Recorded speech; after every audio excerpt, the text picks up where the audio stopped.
সিলেট পর্বেই নির্ধারিত হয়ে গিয়েছিল বিপিএল এর প্লে অফের জায়গা পাওয়া 3 দল। শনিবারের রংপুর বনাম ঢাকার ম্যাচটি ছিল অনেকটা অলিখিত নকআউট। টিকে থাকতে জয়ের বিকল্প ছিল না ঢাকার, অন্যদিকে হারলেও প্লে অফে যাবার আরেকটি সুযোগ পেত রংপুর। তবে সেই হিসেব নিকেশের আর প্রয়োজন নেই।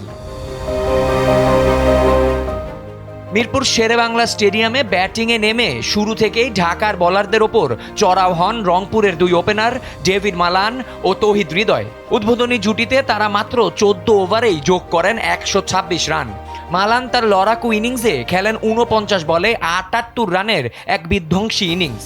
অন্যদিকে তাকে যোগ্য সঙ্গ দিয়ে হৃদয় করেন 62 রান। ওপেনারদের বিদায়ের পর হাল ধরেন কায়াল মায়ার্সের ঝড়ো 24 রানের ওপর ভর করে নির্ধারিত 20 ওভারে রংপুর সংগ্রহ করে 181 রান।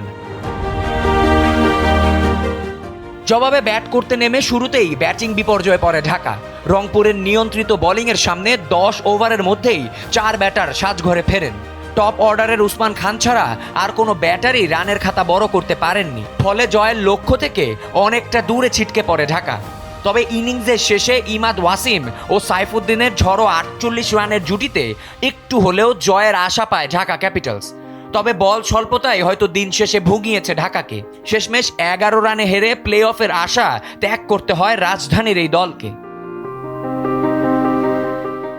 ডেস্ক রিপোর্ট, সময়ের আলো।